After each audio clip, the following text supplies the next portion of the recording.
It's getting busy. So you're really gonna hate it when I tell you that we don't want you to be the other fifth officer. We tell you that you missed the meeting, so Oh, no. we didn't make you an absent. Talk to you later. Okay, well done.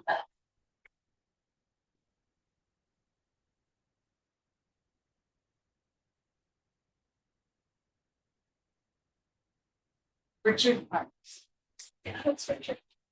Sure. Oh, okay. From Redeemer. Yeah. I was like, please.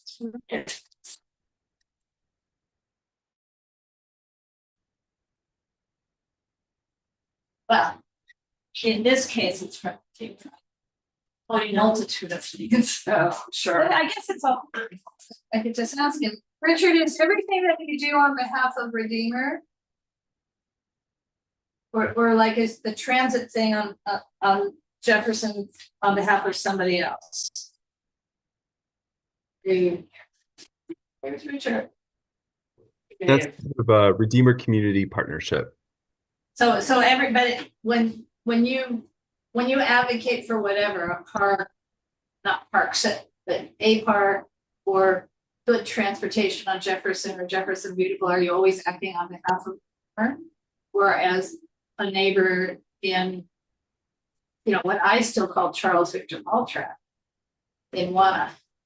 Or, I mean, do you wear multiple hats is the question. Wear multiple hats, you're right.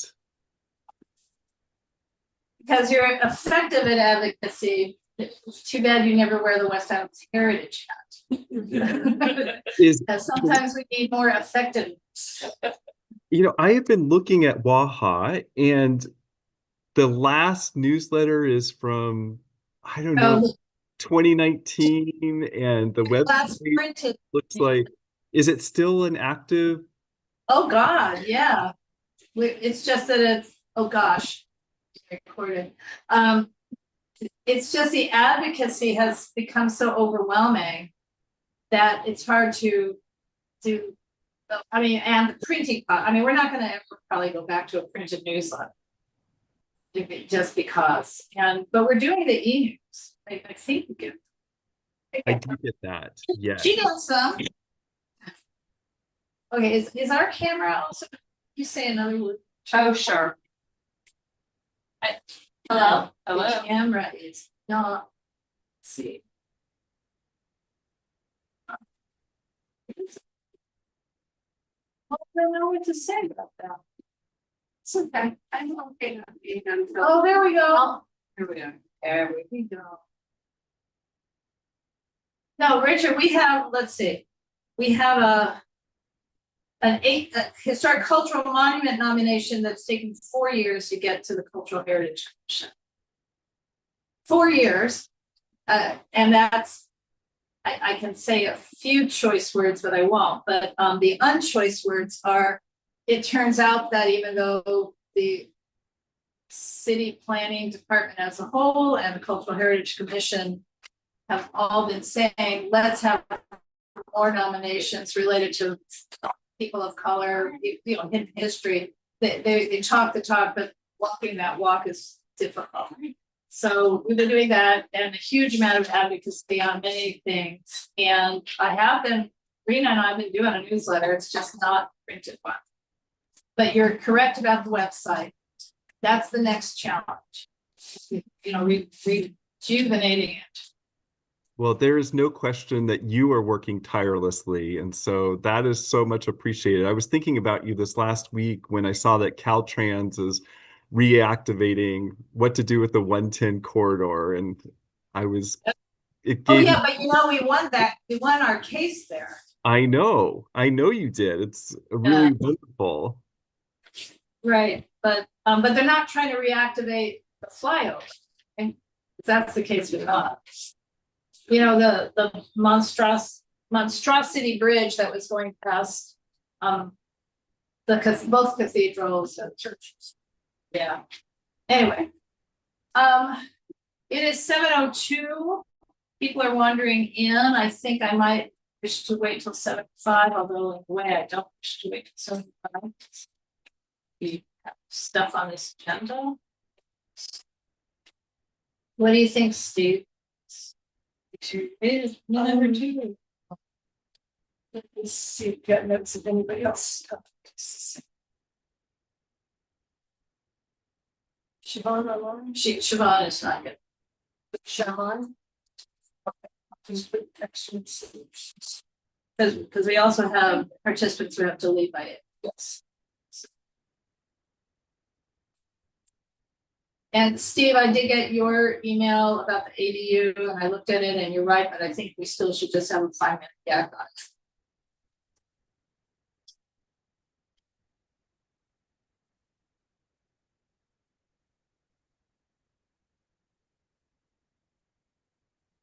it. Get started.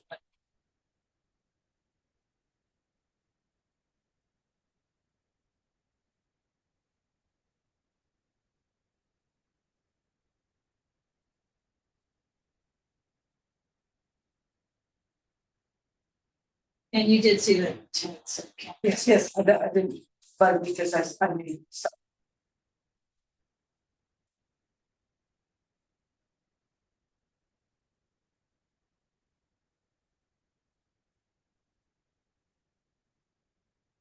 Almost there, almost 7:04, not quite, but almost.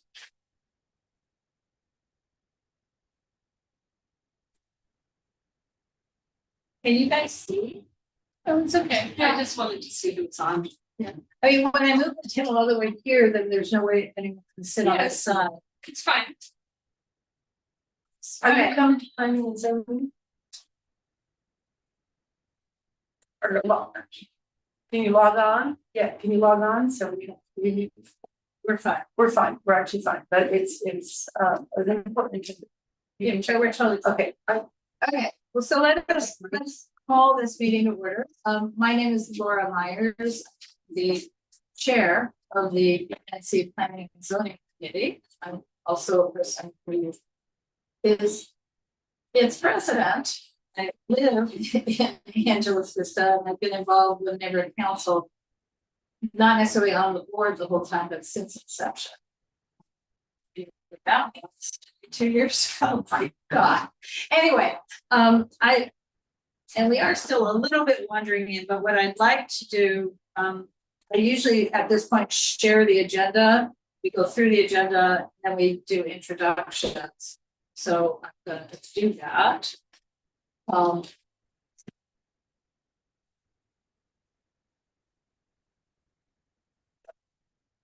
For tonight's agenda, we have one primary item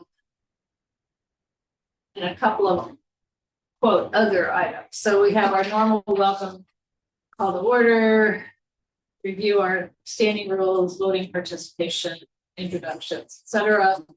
General public comments on items not on our agenda, but within purview of United Neighborhoods Council. This agenda, number 3 on the agenda is the big agenda item, review of submitted materials and testimony regarding the possible revocation of the oil drilling use at Murphy drill site at Boulevard. We also have item 4, a possible community impact statement related to a new motion from John Lee,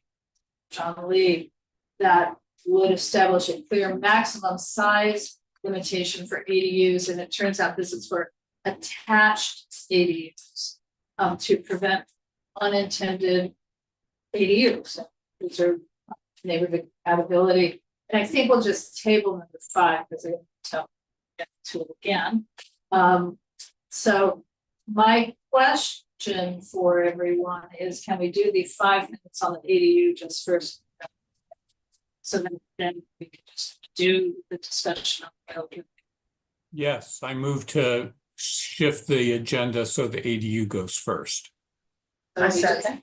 Thank you. We don't need a motion for that. I just wanted consensus. Got it. Okay, so introductions. We're going to go quickly around the room, and I don't know if there's anybody else in the waiting room. I saw a thing saying 2 people in the waiting room, never got around to letting them in. So Steve, can I make you a co-host? So Sure. you can watch on the. Because obviously I can't do 20 things at once. Thank you. I don't know if other people online, but Laura, it appears that you break up sometimes. I don't know if other people are having that experience. Well, everybody here can hear me, but that's not what you mean. So Oh, online, not I people. know what you mean. We do have a fan on, but I almost think we have to have it on.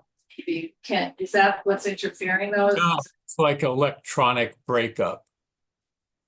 Like the microphone's not picking it up. No. Okay, well, we'll all speak as loud as we can. Great, So, thank you. And hopefully that will work. So I'm gonna go around the room and ask everyone to introduce yourself and what your stakeholderness is, which is likely where do you go, not your address. My name is Chris Carlson. I am an elected member of the UNNC. I'm the Area 4 rep. And I also am on the oil subcommittee. I am a professional geologist, and I have lived in the area for 36 years. 36 years, 37, going on 37 years. I'm Rabia Khan. I'm a UNNC rep from Region 6. And Hi, I'm Allison Higgins. I live in Jefferson Park, and I've lived here for almost 14 years. I'm Colleen, I live in Jefferson Park, I'm a stakeholder. Okay, and then I'm gonna call names as I see them online, so which may be different than what you guys see them on Zoom, but Richard. Hi, all. And you I'm can all Richard unmute Parks. it. Go ahead. Yes, hi. Hi, I'm Richard Parks. I'm a stakeholder. Steve, I'm Steve Peckman, 20-year resident of Jefferson Park, and I'm a stakeholder. Amy, Hi, I'm Amy Coit. I'm a resident and stakeholder. are you a resident here in UNNC? Jefferson Park.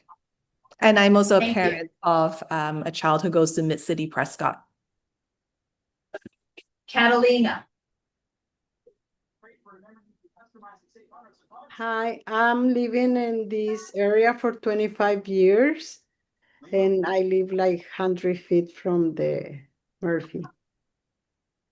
thank you. David, There we go. Couldn't get the mute button to come up. I'm David Blixman. I'm a resident. We've been here just going on 20 years. hello Donna, Hi, Donna Jones, stakeholder, West Adams Avenues. Francis,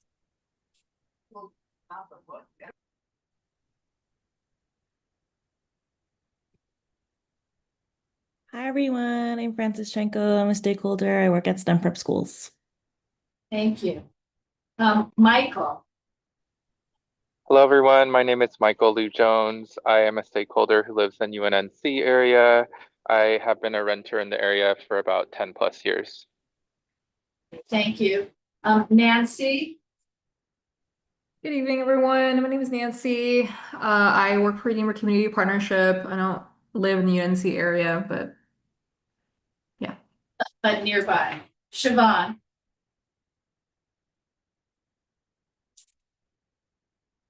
Hi, Siobhan O'Neill Schwenk. I am a stakeholder. I am also the representative for one of the co-representatives for UNNC Region 4. Claudia,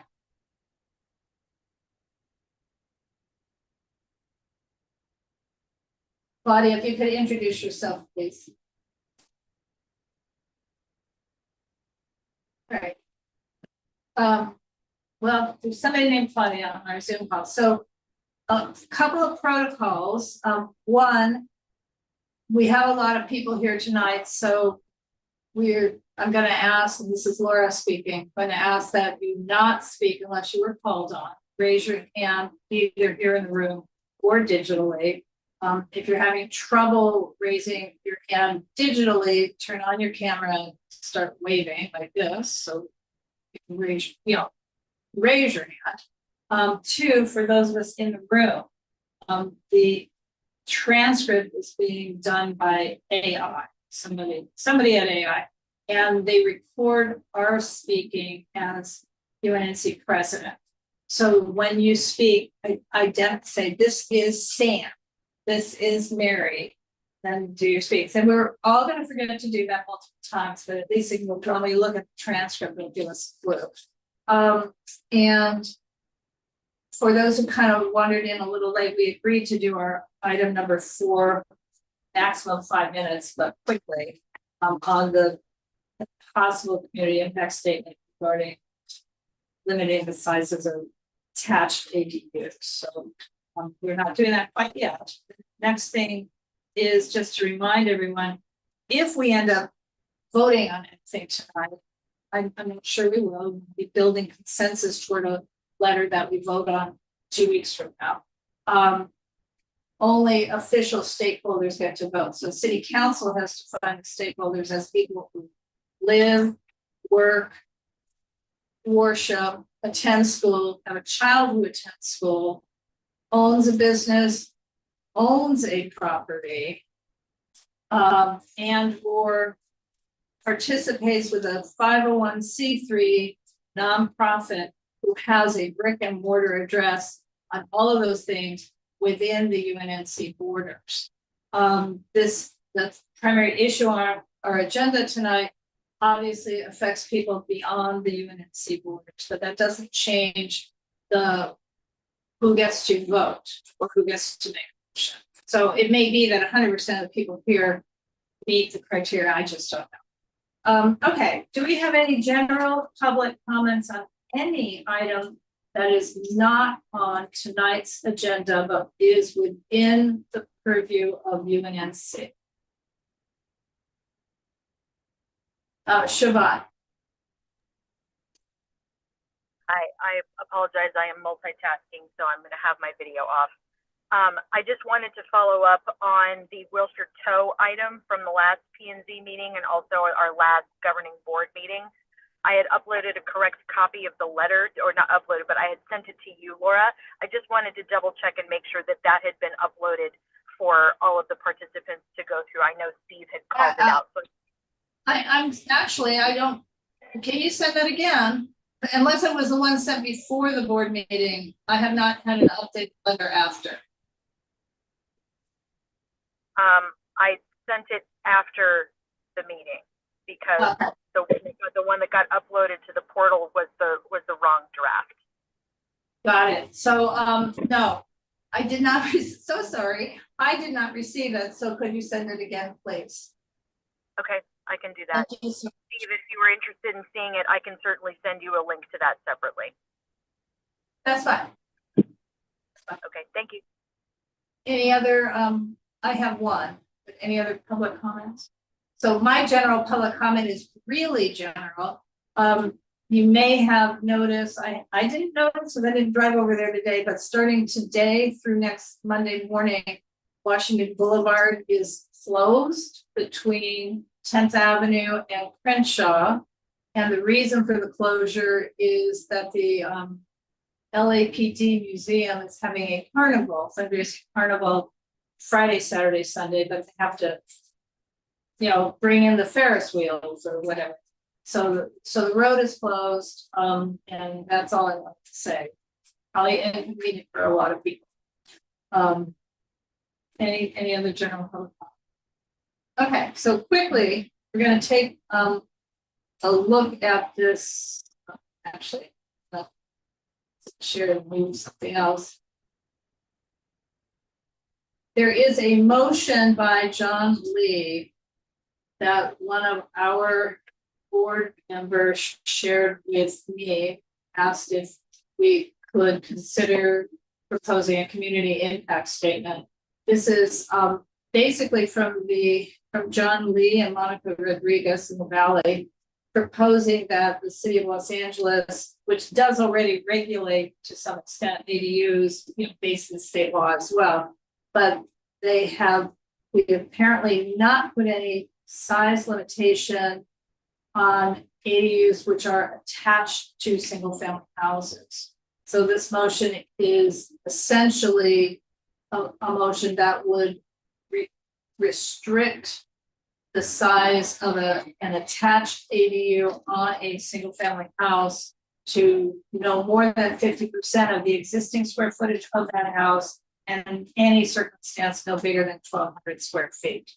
So so for houses in Jefferson Park, it could not be 1,200 square feet, because most of the houses are more like 1,400 square feet. So an attached ADU would be 7 scenario. So that's the motion. I'm gonna stop the share. Steve has his hand up. What do you think? Chris had her hand up before me. Just for clarity, is there not some existing ordinance that mandates that a certain percentage of lot remain open, and that ADUs they can construct, but either they're independent or attached, but there has to be a certain perimeter of the area of the lot left open? Which is not what he's addressing. And what he is addressing is that, in his opinion, but I think he probably did some research, that we're not being very specific about the size of, again, attached ADUs, which would be technically J8. But that open space requirement would actually put a strong boundary, but I'll do a dive and see. Maybe. I'm going, I don't know. Okay. Just a question And the state law may have overcome lot coverage issues, so this may be a way around that, around Steve.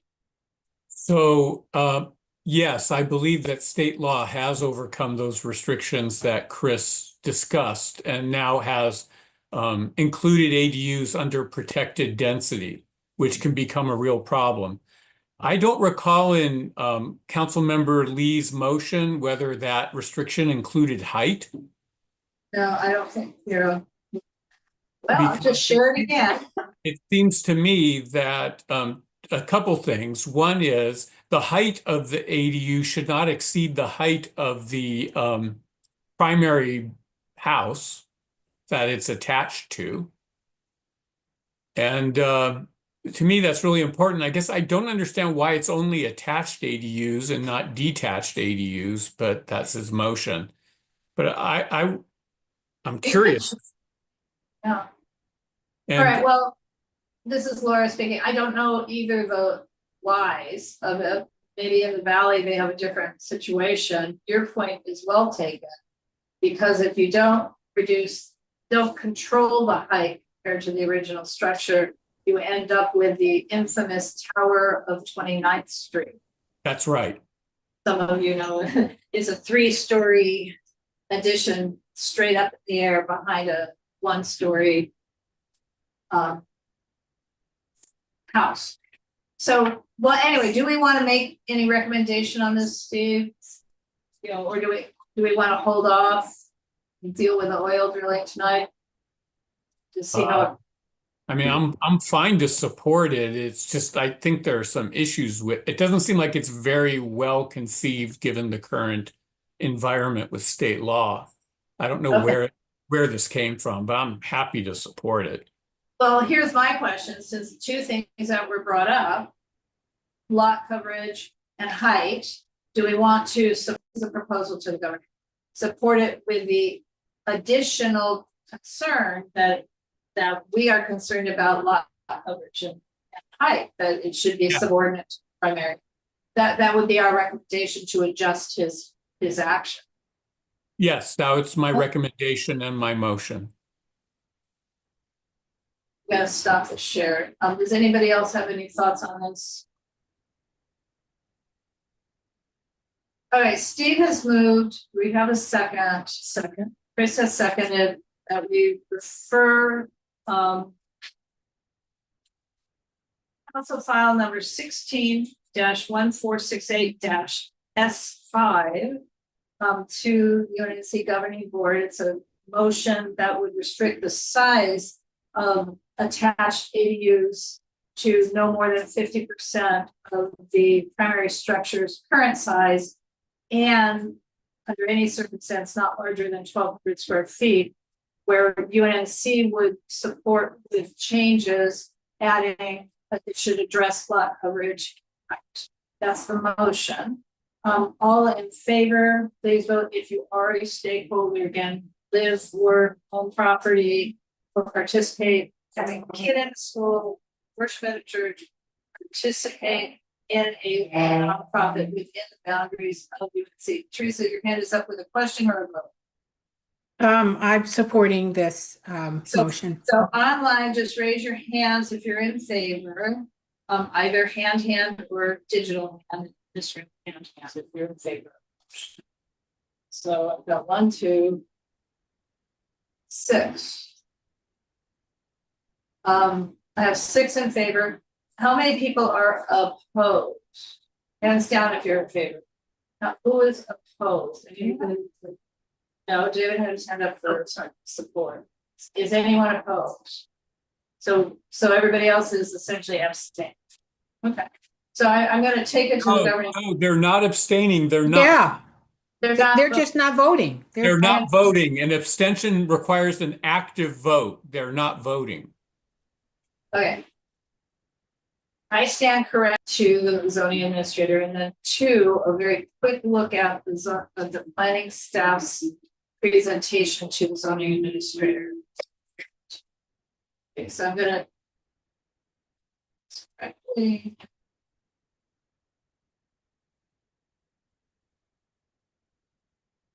so this case started. Well, what we have is a situation where we have an oil drilling site at 2126 West Adams.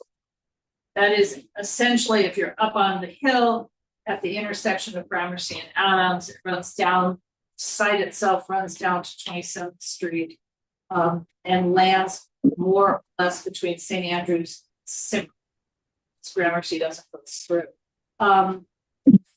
Heather, Ms. Hutt did a motion to institute revocation proceedings to essentially, she didn't write it this way, but essentially it would mean declare the oil drilling site a public nuisance and terminate conditional use. She wrote this letter that I've got, if you're here in the room, it's hard to read.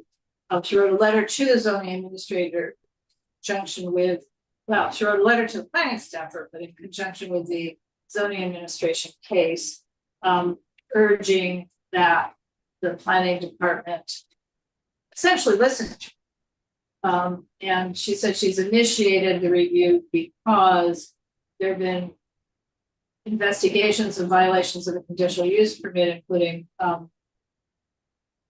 violation of F18 compliance, I'm not sure what that is, site improvement, hours of operation, sound reduction, nuisance, annoyance impacts from oil drilling activity, graffiti abatement, annual reporting, fence line monitoring system landing page, finalization of the required structure around the oil production area, the lack of a spill prevention control and countermeasure plan, violations for equipment and energy usage, and idle well regulations. So she is saying that more evidence of the need for a fresh city review and a renewed focus on revocation rather than abatement. I'm not sure what that means. Has been documented in multiple state regional violations reported by various agencies. And that includes the failure to conduct a fluid level test, unsuccessful well testing, oil leaks, vapor leaks, operating equipment close to a school. Not sure that's actually a violation, but state law. Use of spray as a neutralizing agent, properly maintaining the equipment, failure to collect and control the emissions of gas, and 27 reported odor complaints for the last 2 years. So this, basically this is Heather's request. Stop the share. Before I share the other staff report, I also, actually coincidentally, I'm not going to try and share it on the screen, received the last few days a historic context statement for Sugar Hill and the environment. So it's not really related to this, but it turns out part of it is. It gives a history that we're probably all too familiar with. History of how first the city decided to upzone Sugar Hill and surrounding areas over the protests of, at that point, many people of color who had purchased single family homes and wanted to live in quietness and peace. Then state came through and did the free. And it was voted on, decided 54, 55, and started the construction more like 1960. So then also 1959, 1960 is when planning department, the city started implementing oil drilling districts. And while the motivation at the time may well have been to get a handle on road operations where people could just put oil wells in their backyards, so they wanted to put some controls. Many of the approved drill sites were in places where people of color live. Not all of them, really not all of them, but the perception as the years have gone on, especially, is that it's becoming, an injustice, social justice. So that's the background where we come to, and I'm interested in totally in historic statement of significance for Sugar Hill.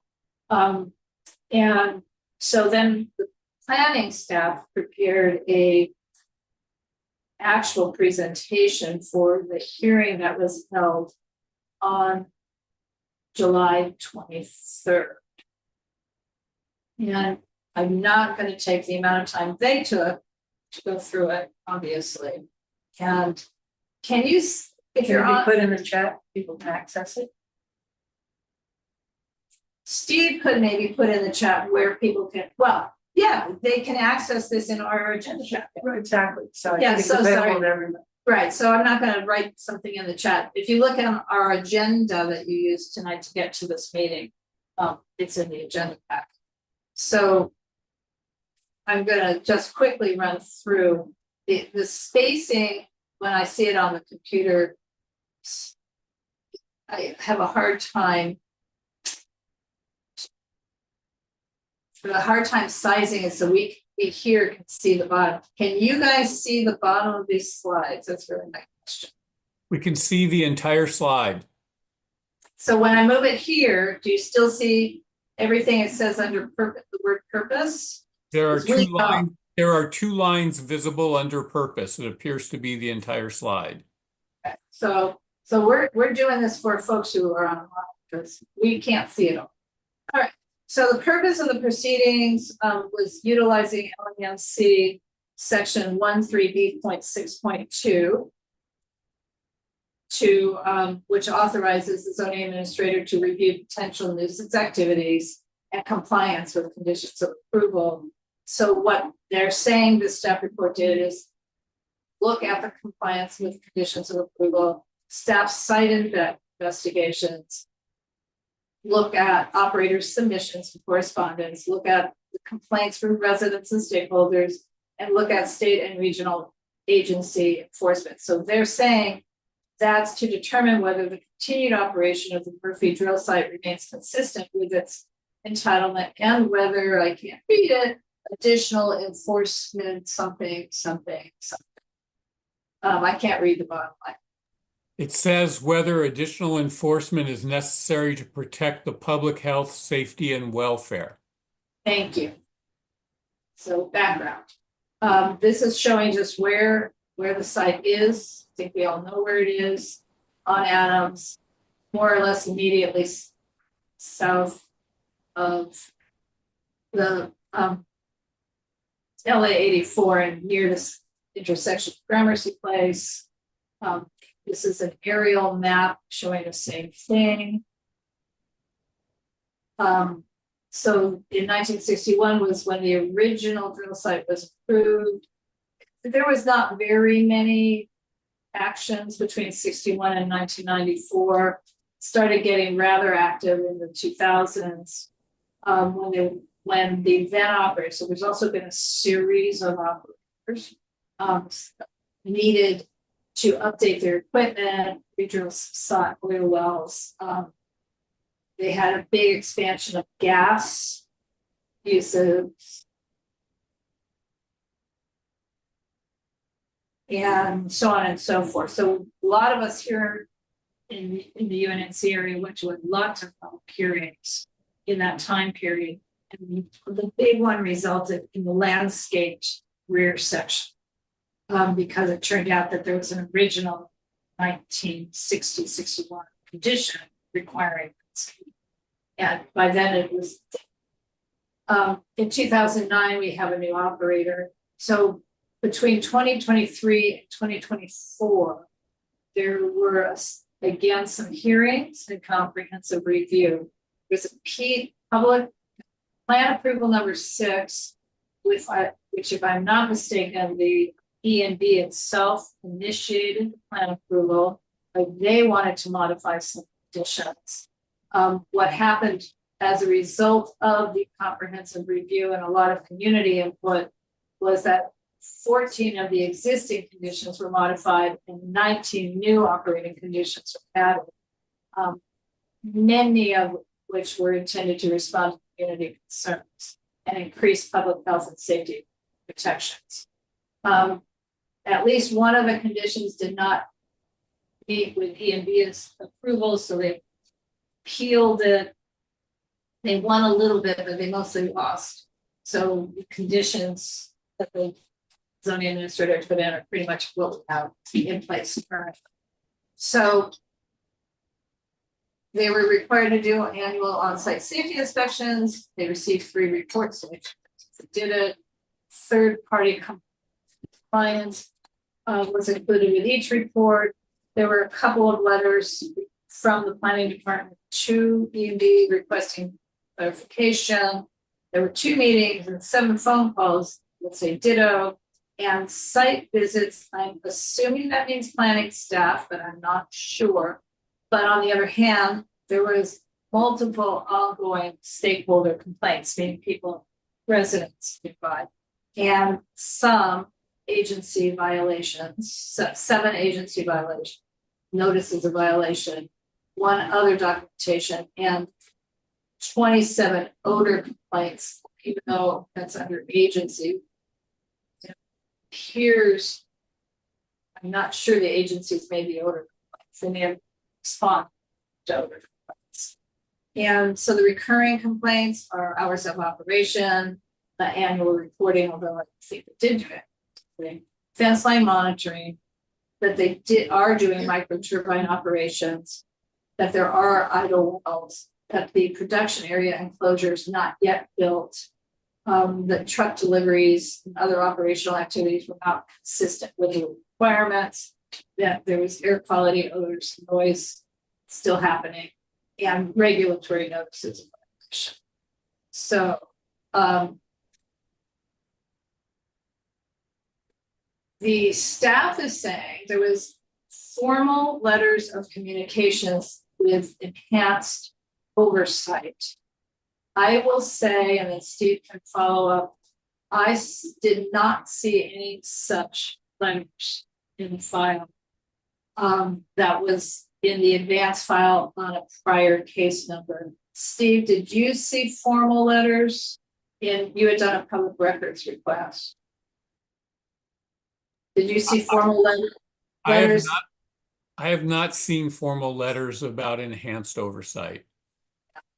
So there's been some irregularities with this because I think they don't exist. I'm not sure. This is still Laura speaking. I'm also not sure what a formal letter of enhanced oversight what they might consider one of those letters and what Well, I would say what I would consider one of those letters would be something that would be required in section 13B.6.2 of the municipal code, nuisance abatement and revocation. I Which did is not a- see anything like Which that. is a letter that would say, here's your warning, you've got this amount of time to fix it.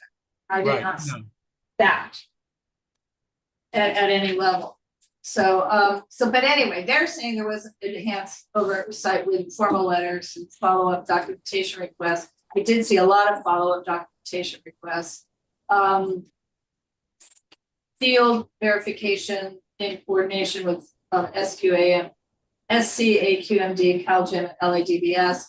I don't know if that means planning staff went with them or not. And then they initiated this revocation proceeding under section 13B6.2. And anyway, so I don't know if I want to go through all of this, but they basically have a list of areas where they had maybe they aren't in compliance, and then they had a different list of areas where they were in compliance. And that's not really what's in this presentation. I don't think quite. Well, actually, Richard, can you tell, if you're looking at this, are all of these applicable conditions, potential compliance issues, are these all the ones that were not in compliance? Or do you think these are all the ones they looked at? If you know. Those are the ones that they're not in compliance with. Okay, so that would be 6, 7, 10, 18, 19, 21, 23, 24, 25, 26, and 27. That's not a small number. Okay. So they've documented 67 times that there were after hour work events that was not an emergency. And the temporary sound barriers were incomplete. And thus there was high noise. They've documented recurring odor, noise, and nuisance complaints. That's a number of complaints. Not sure. Okay, this was where again we got a little confusing because there were an awful lot of complaints, but it didn't seem there were an awful lot of actual violations from the outside agencies. That doesn't mean the complaints were invalid, doesn't mean the complaints were valid. I don't know what it means. They're saying the annual safety inspection reports lacked sufficient supporting documentation. So another letter I did not see, because I think it does not exist, is a letter after the first annual safety inspection report saying you lack sufficient supporting documentation. Here's the template you should use. Here's what we're expecting when you do the next one and the next one after that. So there was no letter saying this wasn't good. Only the current report saying all three were. As you can kind of tell, I'm not happy with exactly the approach that was taken. I'm using the I. They are saying that the electric workover rig technology has not been pursued despite commercial availability. EMB had already responded that the technology that's been identified is not available commercially. I am not feeling that UNNC gets to be the entity that argues one or the other if they're commercially available. I do think the zoning administrator is an intelligent person who either put himself or hire someone to actually do their own investigation to see if it's commercially available. Microturbine potentially not being used for its intended purpose. Steve or Richard, do you have any idea what I mean, isn't the micro turbine supposed to be generating electricity? Yes, it's supposed to generate electricity to offset the electrical use on the site. So was the concern that they might be piping in from SoCal gas to run it instead of taking gas from their own site? Do we know? I don't, Richard, Yes. about that. Yes, that's right. So after the South LA Planning Commission hearing, there was a condition that was imposed that limited the amount of refined methane that they could buy and burn on their on-site generators to power the facility to less than 50%. So they basically, EMB has refused to provide information to the city that would disclose whether or not they are meeting that condition. Okay, so it's not that anyone knows that there's a violation of this so much as they're being as non-transparent as some Question, is there a letter from the city requesting this? It's been non-responded to? Is there, the city has written a letter and said, we want records of offsite purchase? Yes, there is a letter of communication from the city to ENB that specifically asked for that and many other, for more information in many other areas as well. But that's why it says here, potentially not being used. Right. There's a lack of follow-up and there's a lack of confirmation. So it's all potentially, it's an unknown at this point. Who knows what's happening? But microturbines have their own problems regarding pollution and things like that. So there are reasons why there's a need for the city to control the use. But it's hard to say from what was presented by city staff and what was in the file, whether there's been any documented evidence that it is being used for an unintended purpose. So was this, I guess I should tell everybody if you don't know, that hearing started at 9 a.m. and it was still going 2:30. So my mind started drifting. When the ZA started giving the list of his own questions, which was starting around 2:30 that afternoon, that's when I had lost. I had The to ZA walk did out. not. The ZA did not verbally list all of his questions. He said he would provide them to ENB. As far as I've been able to tell from looking at the electronic files, there's no evidence of any questions that have been posted post the hearing.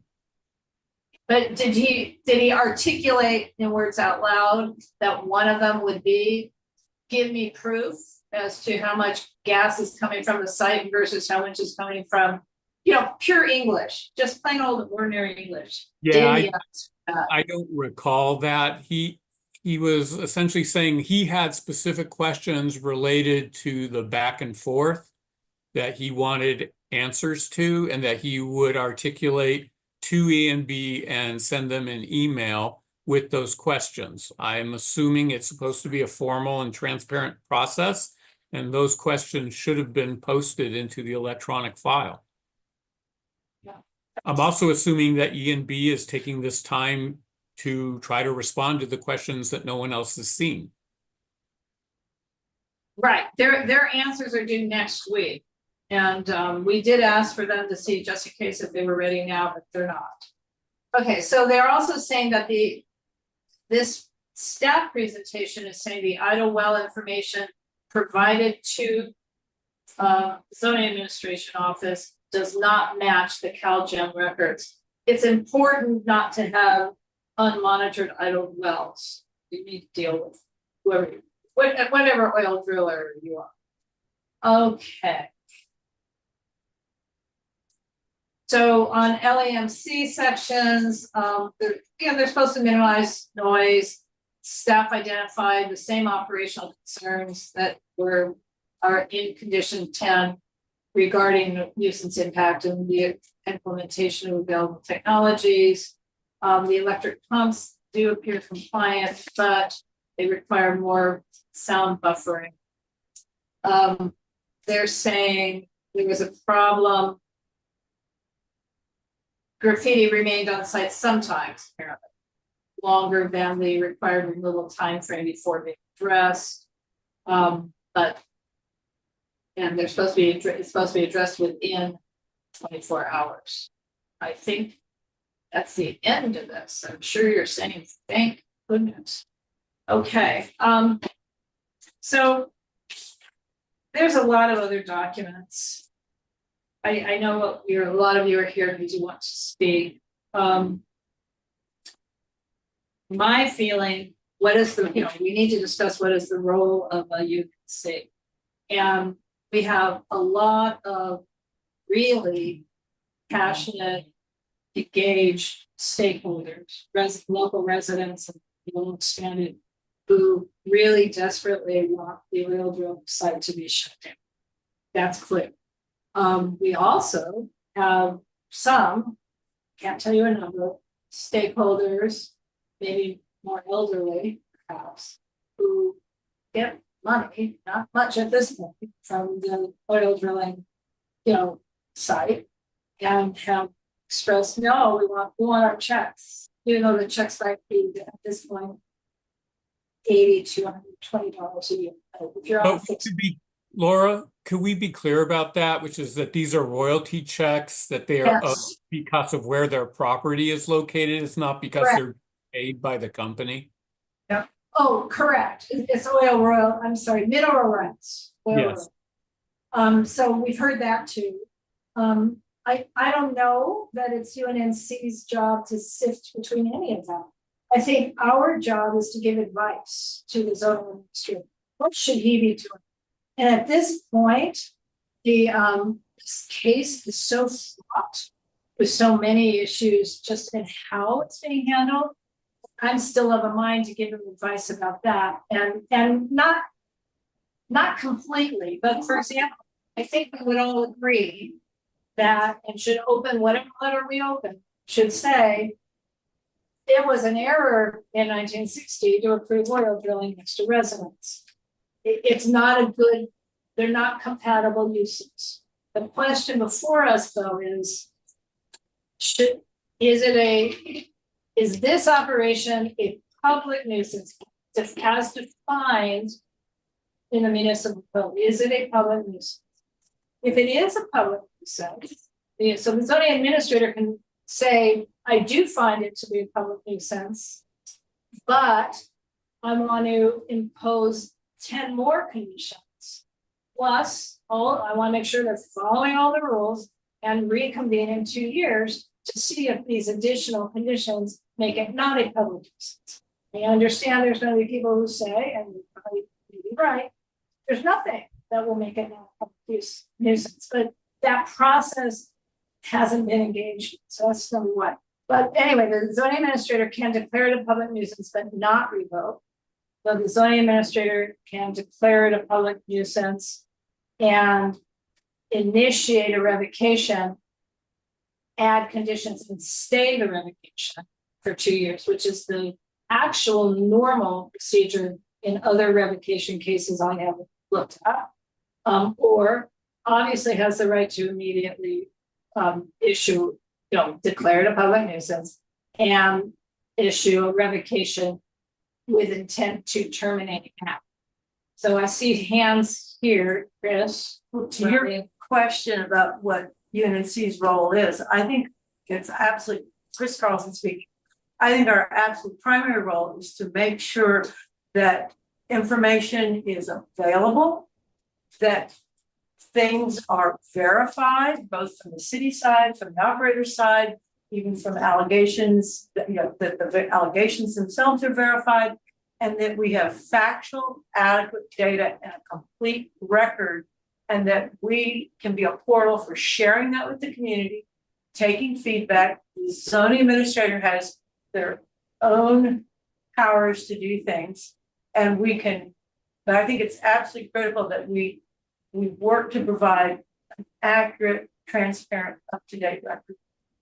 And questions, my first note was, I will reach out tomorrow to ask EMG, do they have a list of questions from the zoning administrator that they're answering? And will they share them with the community? Because I would like that to have something UNC can also share with the community.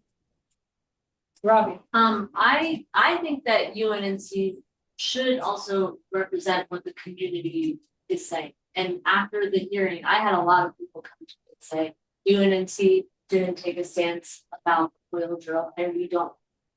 That was the overwhelming majority. I didn't have a single person come and say, I want oil. On top of that, if these additional restrictions were put on BB and they haven't, I had never gotten a letter about any oil drilling plans, like no communication ever from BB. And if that is what's happened in the past like 3 years, or however many years, they had a chance to like comply with existing whatever existing whatever They're called contingencies and then additional contingencies. I have not seen that. So why are we giving them 2 more years to show that they can comply with additional contingencies? Yeah, I see Steve has your hand, so if I want to sort of address what Robbie just said. So I have looked at other revocation cases. There's a couple of famous ones, not related to oil. So one of the famous revocation cases is the Cork, which was a bar on Adams Boulevard. And I looked at it again today. So between 2006 and 2012, there were multiple murders, multiple arrests, but even the owners were arrested for doing something wrong. There's this whole series. So in 2012, there was a revocation hearing from 2006 to 6 years of you need to do this, you need to do that, you need to do this. They already had it. At that hearing, it was again, okay, you're a public nuisance. I give you 2 years. That's the norm. I give you 2 years. Similarly, the Elegant Manor, corner of Adams and Arlington, just 2 blocks from here. Their revocation proceedings started in the mid-1980s and didn't finish for 20 years. So this case is not being handled that way. So again, what does the neighborhood council's role? Do we want over time the oil drilling to go away like everybody wants? Well, yeah, but do we want it to go away in a way that's not consistent with how the city operates? Yes. Well, you do. Well, no, just because historically it's been one way doesn't mean that's how everything should just take 20 years. Well, it's called due process. It's called due process. Well, it's called due process. Due process shouldn't have to take 20. No, I didn't say 20 years. No, I'm just asking. So I'm just asking a question. Okay, Steve had his hand up, then Colleen, then Lauren. So I have 5 or 6 things I want to touch on. I think that what everyone has said is right. The oil operation and urban oil drilling should be shut down. There's no ifs, ands, or buts about that. As Laura said, it's not a compatible use with people living next door. I think any reasonable person would agree with that. However, in this case, I think the city has deviated so far from its normal practice and process that we're going to be here in another year or 2 still discussing this because the oil company will have won a lawsuit against the city's failure to comply with its own laws during this revocation process. And we're going to continue to spin our wheels without anything actually happening to accomplish the goal that we all share. So why am I saying this? I'm saying this because there's been a total lack of transparency in the process and notification. There continues to be a lack of transparency in the process because there appears to be private communication between the ZA and the oil company about questions that were raised during the hearing that the ZA said would be formally provided to the oil company, which should be available to everybody. People died at the Cork, right? This isn't some kind of conceptual theoretical issue or discussion about people who have developed asthma. There were murders there. People actually died, and the city followed its process and they got it shut down. I don't want anyone to die or get sick as a result of this oil company, and everything that the city does wrong in this process will prolong the process to everyone's dissatisfaction. Two or three other points I want to make. One, there is a serious debate between the oil company and the community about the public health implications of what's going on with the oil drill site. The ZA is ill qualified or trained to address that debate. I would think that the first thing that our neighborhood council would demand would be that the ZA identify 3 impartial public health experts to provide him as a panel with an expert review of all of the claims and provide a response to that so we can be clear what's noise and what's real. 2, there are a lot of technical issues that need to be addressed. The ZA is not an expert on oil drilling technical issues. We have what's called an oil administrator that our community worked really, really hard to have put in place, who gets paid a salary by the city, who should be asked to opine on the technical issues of compliance and non-compliance and operations at the site, so that the ZA can make an informed decision on behalf of our community. I think without a minimum of these types of things, what we're going to end up with is a case that goes on well beyond my lifetime, and they're still operating that oil field after I die. The city has to comply with its own rules, laws, and policies in this process. I don't want what's happening to this oil company to happen to me, where the city gets to all of a sudden waive all of its responsibilities and requirements because it decides that it no longer wants Steve Peckman to live in Jefferson Park. So I think it's critical to address the community's concerns and hold the city's feet to the fire in the process. Okay, thank you. Colleen? I have a couple questions that I just want to throw out to the group that maybe people know the answers to that I don't know. One is, what are the consequences of the nuisance revocation? In other words, does that remove the operator or does it discontinue the, so I'm just run through my questions and then I can stop talking and everybody else can answer and I answer. So that's one question. Does anyone know, or is there anything public about what the owner's perspective is? And that's kind of linked to my next question, which does anyone know what the owner and the current operator's arrangement is in terms of what are the terms of that lease? What is the engagement between the owner and the lessee? Like, are there incentives on either side, etc.? I know that's something that we probably can't know, but I'm interested to know what that posture is. And then on the issue of due process, I agree with everyone. Due process can't be the same as endless delay. Correct. But that's what we had at the Elegant Manor. And in the instance of the court, that took too long. So I think what would be really helpful to the community is to have a timeline and to have it being rapid.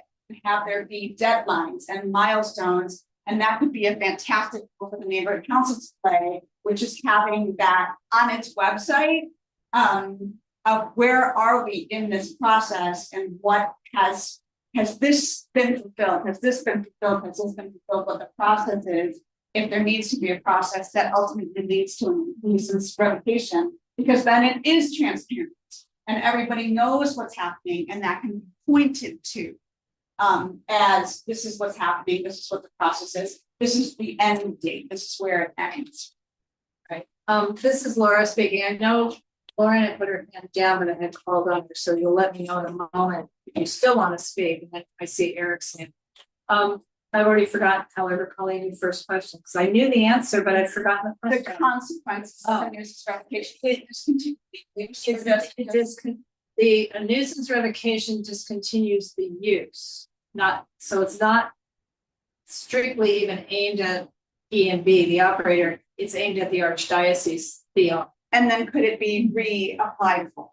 I believe the answer is yes to that, only because I saw on the court that they did. years later, like in 2020s, new owners applied for something new. So maybe yes. Your hand will be behind, okay, well, you can answer that. I think It's Chris is the most speaking. like thing is that it will then go to a court. Of the courts, it could take years, decades. It can be appealed. I think in the current environment with all of the failings of the city will lose. They haven't done their homework right. They didn't do their ducks correctly, and they will lose. Even if they've done everything, they still might lose. But nonetheless, in terms of a timeline, if the city can get to a zoning determination revocation, it will then go to courts. Then the timeline is anybody's guess. So I don't want to give people false fallacy that is a one done standard. It's tomorrow. So, and Laura speaking, again, there's two actions the zoning administrator need to take if there's a revocation. One, to declare it a public nuisance. Two is the revocation. So it's the declaration of revocation that I think has me concerned that it would go to court right away. To my view, if it goes to court right away, what we won't get is that wall. They're in the final stretches of getting the wall approved at building safety. But why would they spend the many millions of dollars to build it if they're revoked? Even though they'll still be operating because they will be. And I am concerned. I don't know if the city of LA would lose at the first level, but whoever wins or loses, the other party is going to appeal. And it's going to go to the California Supreme Court. For all I know, because it's a big taking, it might go to the US Supreme Court. So we don't think this is anything quick. That doesn't mean the city shouldn't do it. Maybe what the city needs to do. But that is my concern. Eric, unless Lauren wanted to go next. No. Not. Eric. Thanks, Laura. Hi, I'm Eric Barlow. I'm a UNNC stakeholder. I work in UNNC, and I'm the president and CEO for STEM Prep. And we operate 2 public charter schools in the community. So about 900 students that are in the vicinity of the Murphy drill site. So thanks for the opportunity to discuss this and to hear from the community about it. I think Steve raises some, I think, important points about like the importance of the city following the correct process. And I'm glad to hear you say, Steve, you support the, eventually shutting it down. I think what I'm, the position that I'm in coming to this meeting tonight is I want to make sure that we don't miss the forest for the trees and miss an incredible opportunity that we have to take what is, I think everyone agrees, is a health hazard within our community and is actively harming people every single day, and turning it into something that can really be an asset for the community. And I know that that's going to take a long time, but we have a model for it, not even that far from Murphy, just down on Jefferson. We know that it's possible. And we have political momentum right now. Heather Hutt herself called into the zoning administrator hearing to support the revocation. And I think, like, although Steve, you raise a lot of, I'm not an expert in the kind of revocation process, or, to be able to say whether or not the city is following the right process or the risks that it could turn into litigation or not. But I do know, like, I've never seen the political will behind a closure like this. And I think it would be a travesty for us to squander this opportunity to get it shut down. I think we know, like, regardless of whether, all the I's are dotted and the T's are crossed, a lot of times whether things happen or not is whether there's the political will to make it happen. And I think, like, for our council member to come out in support of it is a very important sign that there is the political will to make it happen. And it wasn't just Heather Hutt, right? The council president has made a statement in support of it. The county supervisor made a statement in support of it, right? So I think we have a lot of momentum, and I'm worried that as a neighborhood council, the oil operator will take advantage of if we say, well, we're worried that this is not being done right or that is not being done right.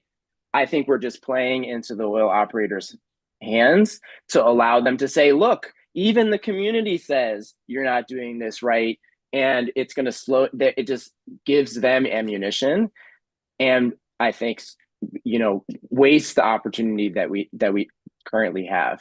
And every day that site is open, hundreds of children and thousands of residents are being put at risk and harmed. And, like, we can't point to, say, like, one individual's cancer, despite that he lives next door and he's had multiple cancers, right, and has no history of this. No, we can't say for certain that that's linked, right? But we know, like, statistically, we have the research and the data to show that it's harming us and it's harming our children. And it's unconscionable that we wouldn't do every single thing in our power to stop that as soon as possible. I've lost track of the order of hands raised. I think Richard goes next. Richard's His name next. is up. Okay, Richard's next. I think actually there's several people ahead of me. Amy Coyd I see it next in queue. Oh, see, I can't see the queue because I'm looking at pictures. So Amy, you're next. Yeah, thank you for the opportunity to speak. Like I mentioned earlier, I'm here as a parent of a child who goes to Mid-Cities Prescott, and at some point I had, I think, 3 kids there. So this is, an immediately relevant issue for me. And, my son currently spends more than 8 hours a day at school, and so he's exposed to the risks of the drill site for, an extended period of time. And then I also, I'm not a public health expert, but I do have a background in public health. So, that is the lens that I bring when I think about how it impacts the neighborhood. And so, as part of my coursework, I've actually looked at evidence that shows how urban oil and gas drilling sites, the impacts they have on residents to hazardous chemicals, air pollutants, and other things that are, like Eric said, associated with cancer and other neurological and developmental health issues. So I think I hear what Steve was saying. I think doing things the right way is great and important, but given the numerous violations that, we've seen documented in multiple places, that's not what they're doing, right? Which is not to say we shouldn't hold ourselves up to a higher standard, but, I think the families, like myself, who live or work, or in my case, I guess, send my kids to school there, like, we shouldn't have to bear the risk of the city, lining up, getting all their ducks in a row. We shouldn't have to bear the risk of going through the whole process and hoping that, the company will turn over a new leaf when they haven't shown any signs that that's what they're going to do, right? So I think the immediacy of the impact and the risk, I think, to me, it's clear what the recommendation should be, and that it should be to, in favor of revocation. Thank you for the opportunity to speak. So is it correct that Lauren is next and then Michael? Richard, you're going to just back. What's that called? So the order is Lauren next, Catalina, Michael, and then if Richard decides to raise his hand again. Okay. So So Lauren. Yeah, sorry, it's hard, on my end, it's really hard to, figure it out. Totally, no worries. Hi, I'm Lauren Bash. I live in West Adams, but I'm just west of the UNNC district. So I'm going to make mine short because I know that there are a lot of district residents who want to speak. But I do plenty of advocacy work with my friends here at Stand because I'm very passionate about closing not just Murphy, but all oil drill sites here in LA. I just had a baby. And while pregnancy was tough enough, something I was so scared about every day was the toxic pollution, and the exposure from the toxic pollution to my baby's development the entire 9 months. Because fine, I don't live in UNNC district, but it's not like the pollution cares about map lines. And so now that she's young and we run in your UNNC district, we co-work at coffee shops, we go to parks and everything in this district. And I think about the exposure on her young and vulnerable lungs and everything. I just echo everything that's already been shared tonight. We know it is a huge, it's incredibly dangerous to public health, especially the children in our community. And I hate to say this, but it will not be your lifetime where you see the worst of it. It will be my lifetime and my daughter's lifetime where we see the worst impacts of this. And so if there is, and in a time when LA is working to completely phase out oil drilling entirely, why would we create more busy work for us to complicate this when we know that oil drilling is on its way out in LA? So why not expedite this? We know that the toxic fumes are harming West Adams and Jefferson Park frontline communities. And so anyways, I want to share, or I want to give time to more of the residents, but I appreciate you giving me the opportunity to speak. And I really hope, I know the city really values neighborhood councils' perspectives, and I really hope that y'all deeply consider and prioritize everything you hear tonight. Okay. Thank you. Thank you. I have a request. Someone who has to leave here in the real room to speak. Hi, everyone. I'm Allison, and I just want to say I agree with what Steve said and with what Eric said. I think regardless, this is going to go how it's going to go because we don't control the zoning committee. But I think we have an opportunity to say that we support the revocation of the conditional use permit because that's where the momentum is. And if we don't say it now, it sort of shows the community that we don't care enough about it to do anything about it. So I would hope that the UNNC would support or recommend that we move forward with it. So and I'm now cutting a line, Laura speaking. There's a way to write letters. That's what we're doing. We're writing a letter to the zoning administrator.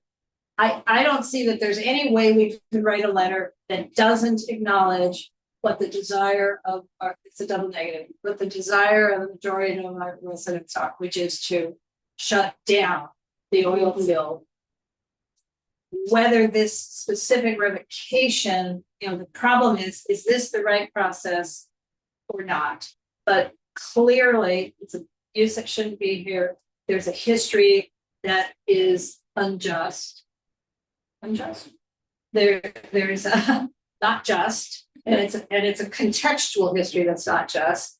There's the concerns of our residents. Steve also though brought up the thing about health concerns. We have conflicting health reports.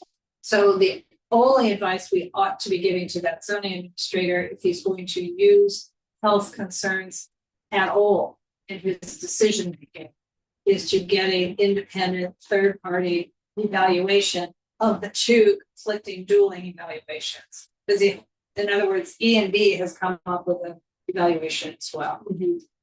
I can't know. And he can't know. So if they're not worried about health concerns, meaning if that is not a part of the decision making, then they shouldn't reference it in the decision. I know I've got to go back to it's not there. Catalina is next. So I don't have that leisure fears. Thank you. Catalina. Hello. Hi. Hola. I'm gonna be translating for Catalina. She is a Spanish speaker. So she's gonna talk first and then I'll translate for her. Okay. Tenemos 25 años de vivir aquí y 5 años después de vivir en esta área. Mi esposo fue diagnosticado con cáncer y ahora ha sido diagnosticado 3 veces y hace un mes lo volvieron a diagnosticar la 4ª vez con cáncer.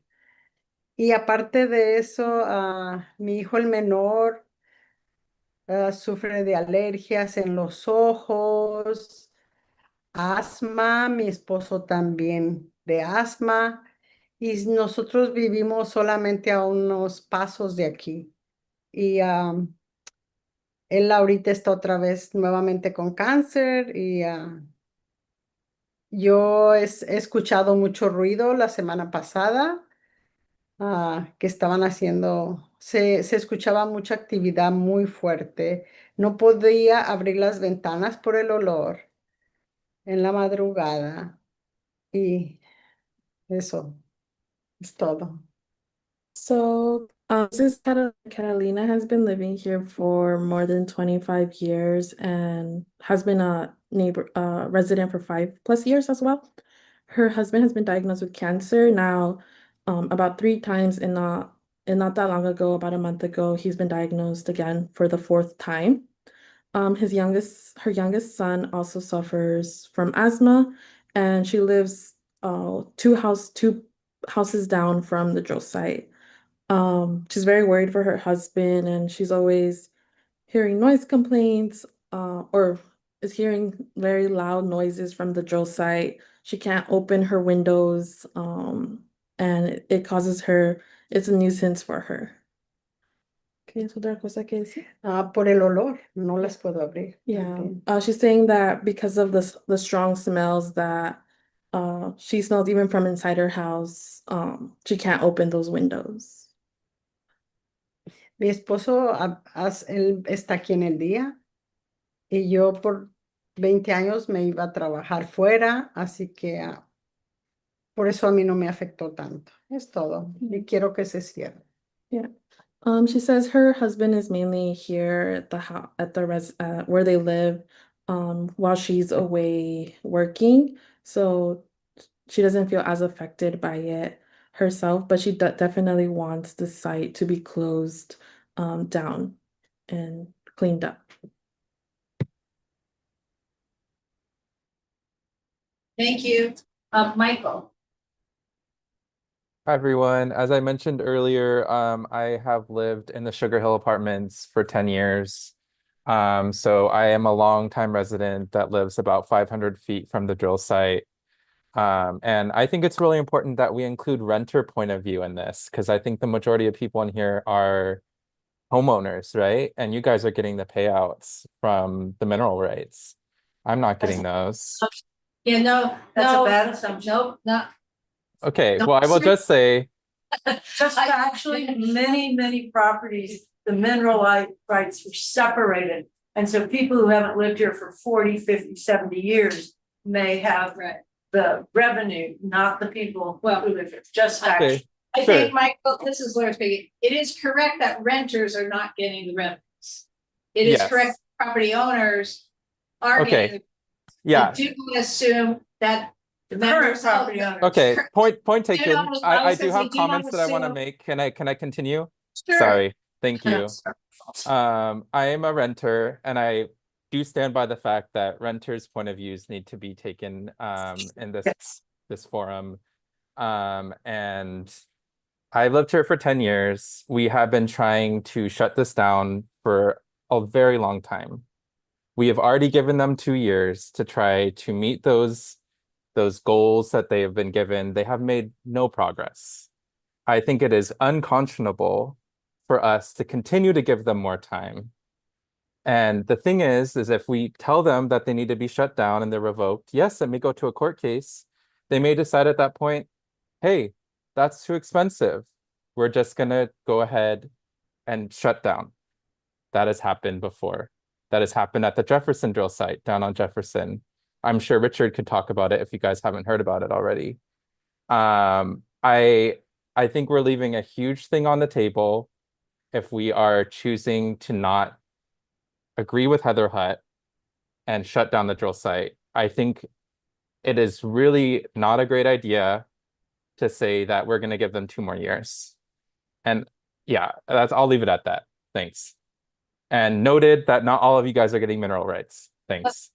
Yeah, sorry, Michael, I was just gonna say, I don't believe anyone on our current board is even getting mineral rights. We've in the past, because we've been dealing with oil for years, usually if someone's getting mineral rights, they recuse themselves, so. All of That's those, incorrect, Laura. who's getting oil rights? This is Siobhan. Oh, are you getting them? The mineral rights followed the house. It was when it was on the deed. And yes, we do get a check once a year, and it runs about 80. I think we just got one, and it was about $82 for the past year. Good to know, because that probably means you can't vote. I figured it probably doesn't. There you go. I live in Jefferson Park, I own property, I don't get mineral rights. Most of them were legally separated from the property decades. They never, my property never had them. Right, well, not all of UNNC is in this drill site anyway. So Angeles Vista, Harvard Heights were in a different field that has long since been shut down. So anyway, okay. What's relevant to what Michael addressed, and I'll remember when we get to the board, is if someone does receive mineral rights, they will not be able to vote one way or the other, and it will not count as a no, because it will count as a recusal. So we'll just have a majority of people who are eligible to. If we ever get there. Richard. Thanks. So Richard Parks, and I am a 40-year resident, like Amy, who has many doctorate degrees. I'm surprised she didn't call herself a public health expert, but that was just modesty, I think. But my children, also attended school at Mid-City Prescott, and my kids for the last several years have caught the bus to school at Whitney, less than 1,000 feet from the drill site. I just want to address a couple things that have come up.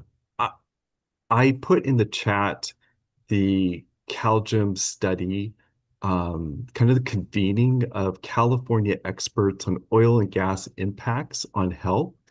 And the overwhelming consensus is that there are severe impacts to health and safety of living near oil drill sites. That is not in question. The literature is very, very clear. And Professor Jill Johnston, who spoke at the hearing, she was asked to serve on that panel as well because of her expertise. So I just want to be clear. The second thing is, I'm surprised. I understand that some of you would have liked to have had the documents sooner than you were able to access them. And I think that that's a legitimate concern, which, I think you're free to raise. However, I think that the assertion that the city has not been careful in the assemblage of its staff report is really hard for me to reconcile with how slow and methodical they have been. The city is terrified of being sued, and they have worked methodically with the city attorney at every step of the process. It sounds like there are documents in the record that some of you have not accessed yet. And I don't know if that's because you haven't gone downtown yet, or if you haven't been following the case and now you're stepping in. I don't know. But I just want to assure you that these letters of communication from the Office of the Zoning Administrator to EMB are there, multiple iterations of them. They are in the file. You can access them. I certainly have copies. So it may require going to City Hall and looking at the documents, but they're there. Thirdly, I really want to, I hope that you will hear Catalina. I'm so glad that she came tonight on behalf of her family. Her neighbors next door at the convent, Sister Claudia, who's the I forget the name, her title. She's the head nun there. But when you talk, Mother Superior, she is the perhaps? Mother Superior. Thank you, Laura. She or Sister Superior, whichever. But she has shared how when she goes out into her garden, she finds that her plants are covered with an oily residue. She shared how the fumes from the drill site gather in her backyard in the stillness of night when there's no winds to disperse them, how she can smell the petroleum. She shared how just the buzzing from the drill site has robbed her and her sisters of the peaceful enjoyment of their yard, of their home.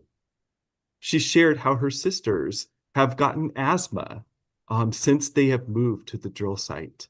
She shared how two of her sisters there, without any family of history or cancer history, have acquired cancer as well.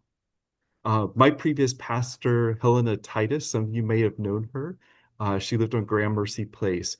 Her mom had a rare blood cancer. That's not hereditary. It is from exposure to benzene. Benzene is a very common pollutant of oil drill sites. So she lived a block from the drill site. Her mom passed away of that cancer. Helena herself also acquired that cancer years later and fortunately recovered. There are just so many stories of folks in our neighborhood whose health and safety is being impacted. And this idea of giving E&B 2 more years to operate with reckless regard for our community and for the children in our neighborhood is just so inexplicable to me. E&B received last year a violation for a leak that was 4 times the explosive level of methane.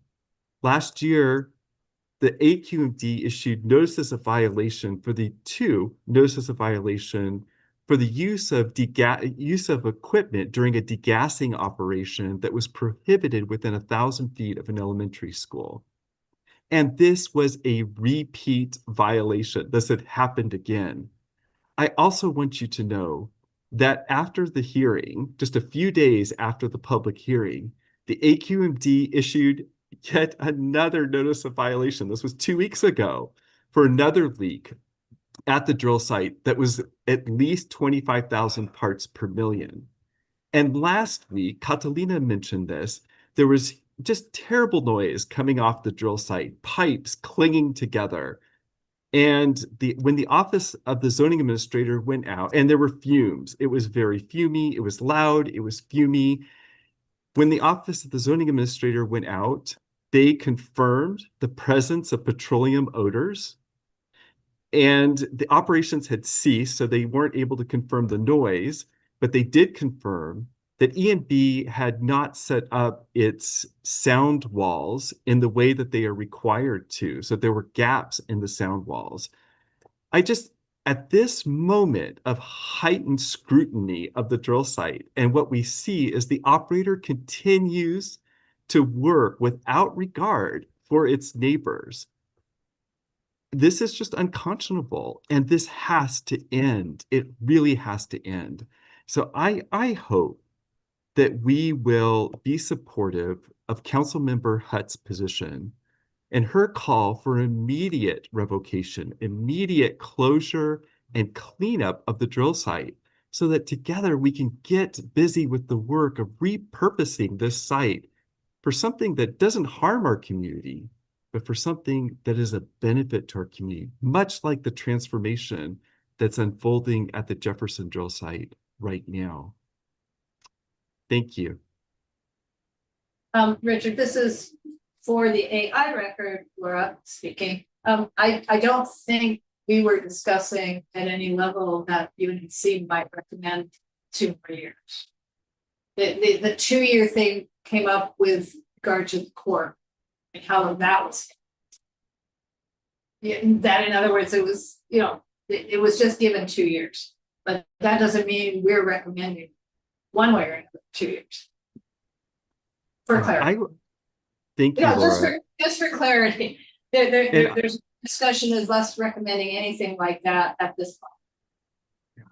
You know, my desire would be to make a motion to call on the city or to call on UNNC board, governing board, to call for the revocation of the conditional use permit, immediate closure and cleanup of the drill site. So, and I don't know if there's a second, but that would be my motion. First of all, Steve had his hand up. So, okay, I'm not gonna, we'll let Steve be, no, you don't. What we were planning to do, meaning my 2 oil drilling co-chairs and myself, but planning was to prepare the draft of a letter to bring back to this committee at the September 2nd meeting for up or down sort of approval to send on to the neighborhood council. I understand that you just made a motion, but that doesn't help us prepare a letter because that's a paragraph. That's a conclusion, not a letter. And what we had been discussing, and you and I, Richard, we talked about this as well. So I'm confessing to the larger group that we had some off-camera conversations. It was really my intention to prepare a letter that laid out that this was not a good idea to have, you know, oil drilling is incompatible with our community. Here's the history. Here's some of the recommendations we have made recently, including, and then absolutely advising the, I know you're saying we have health experts, and they may be the health experts if they're a third party that the zoning administrator should view with, but we're not health experts. I don't think UNNC should be saying, we've heard from everybody that it's scary for their health. It is scary for their health, but we're not health experts. It's scary. No, they're saying it's scary for their health. Scary, yes. Right, scary But for there their are allegations, and not all of the allegations have been thoroughly substantiated. nor are we The ones UNNC you substantiate. Yeah, we can't substantiate them. So I know that may or may not get us to a conclusion that you're seeking, Richard, which is an outright, we support Heather Hutt in her motion to immediately revoke the use. It might get us there, but I want to make sure we go through our process of figuring out what else should be in the letter. Does it lead to that conclusion? And it might. Laura, now your hand's back up. Go ahead, Richard. You wanted to respond? thank you, Steve. I did. I wanted to say, Laura, that you know, my motion is compatible with what you're suggesting. And what it is my motion is staking out a position for the writing of that letter. And so I think that the motion is actually very helpful to the work that you're proposing to carry forward. And yeah, I hope it'll be considered as such. Thank you, Steve. Steve. So 2 things. One is I think it's hard to entertain a motion at this point since the timeline for E and B to respond to the ZA's questions, of which we don't know what those questions are, is coming due. And so I think it's appropriate for this committee to review those responses before we stake out any stand. 2 is, I think what I articulated earlier is more than dotting I's and crossing T's. And for STEM prep, if the city decided to waive all of its rules and laws in order to remove STEM prep from our neighborhood, I would be just as adamant in my position against that as I am against them doing it to the oil operator. And I don't think STEM prep should pretend that that couldn't happen. Right? The city has done all kinds of things. And so I think it's really, we're not talking about delay. We're talking about ensuring that the information is provided. Not all the information has been made available through the file. I've looked at the file. I did a Public Records Act request, and they did not provide me with everything that Richard seems to think is there, that I looked at that I don't think is there. So there's a lot more going on here than meets the eye in terms of the process. I would stand up for STEM prep if they were being treated this way. And I think that we need to make sure that we see the response from E&B before we entertain a motion and before we move this forward, because that's the process that was set out by the zoning administrator. Okay,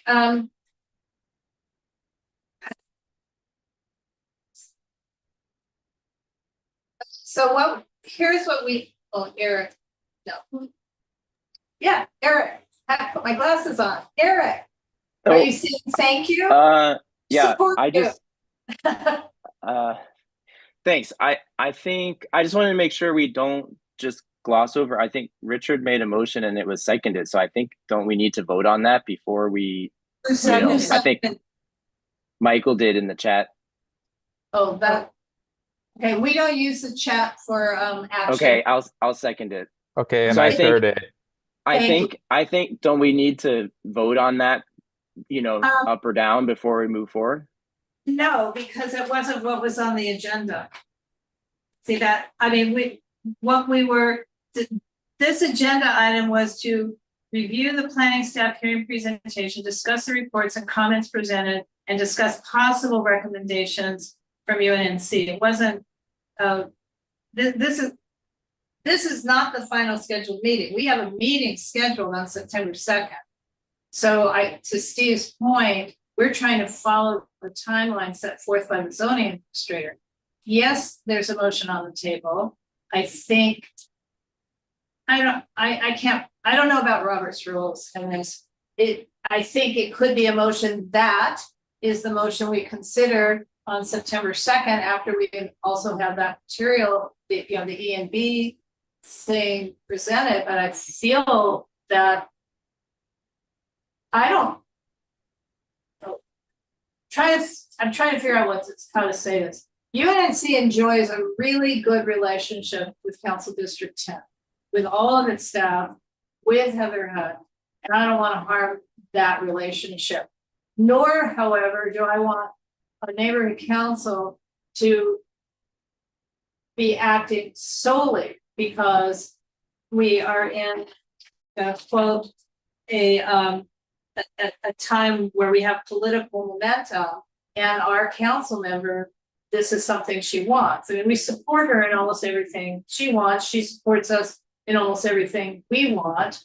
And it's a really good relationship. But that cannot be the reason we take whatever stand we take, one way or the other, on an important case like this. I see another hand. Teresa. Sorry, can I just respond to that? Yeah. I think that, I think, Laura, definitely respect your position on that. And I hear you that you're not ready to support Richard's motion, but I don't think that means we shouldn't. Not ready to entertain the motion because it was not what was intended for tonight's meeting. It's not about would I vote yes or no. It's not that I would support it or not. It's that the intention of tonight's meeting was to review what we could review and have this open conversation. Basically, we're trying to have an open conversation. Whereas on September 2nd, we have to have something, not just a motion. I mean, you have to understand, we have to have a letter. And that letter is going to include a conclusion. And we might still be at that point trying to figure out what the conclusion is. But unless the timeline is extended into October, we only have September 3rd as a board to approve a letter to the zoning administrator. Teresa had her hand up. Then Thank you, Laura. I know I came to the meeting a little late. Is Richard a stakeholder? Well, he says he is. Well, based on our rules of being a stakeholder, live here, have children, own a business, I don't know. Richard, can I just ask what your stakeholder authority is? I mean, are you a stakeholder? Yes, I am a stakeholder. Okay, then, Laura, on the agenda, it does say possible action. And I think as a stakeholder, and he has a right to make a motion, and he did get a second. So I believe we need to vote on that. We Right, could- but Go no, I ahead. know what you're saying, that's what I'm saying, there's Robert's rules, but there's also, Yeah, but then maybe you shouldn't have put possible action on the agenda and just left it as discussion. I fully think the consensus of this meeting and the proposed motion should be carried forward to the general meeting. I don't know if we can or But what cannot. authority are you saying that, Chris? It's my opinion. Oh, okay, but not like Robert's rules or No, anything like I'm that. just about to say, Yeah. I do not know how Robert's rules would, I didn't make this agenda and I don't know how Robert's rules would handle this. But I'm just saying, as someone who's participated in this meeting, I think it's important that the strong consensus of the stakeholders who are present tonight and the proposed motion that was shared should certainly go in full width to the governing board and be shared, because that's what I thought this meeting was about, was to review and to gather the input and consensus. Yes, but the agenda does say possible action, and we have a motion that was made by a legitimate stakeholder.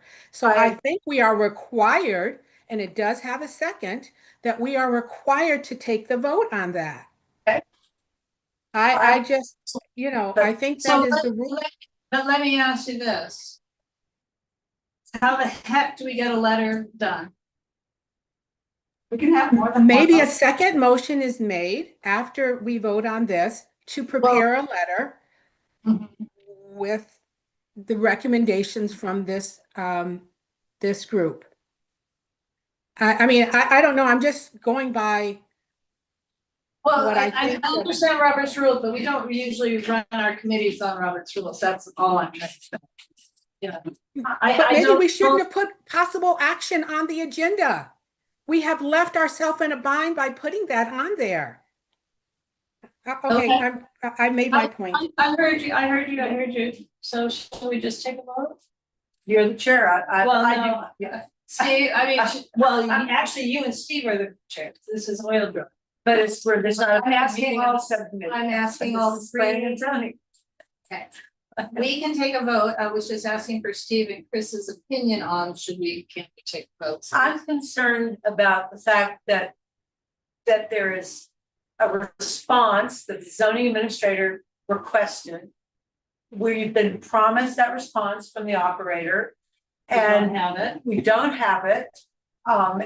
It doesn't feel correct to take only one side of an input when knowing the other one is coming and just pretend we don't need to hear that. I think any responsible person needs and should want to hear that.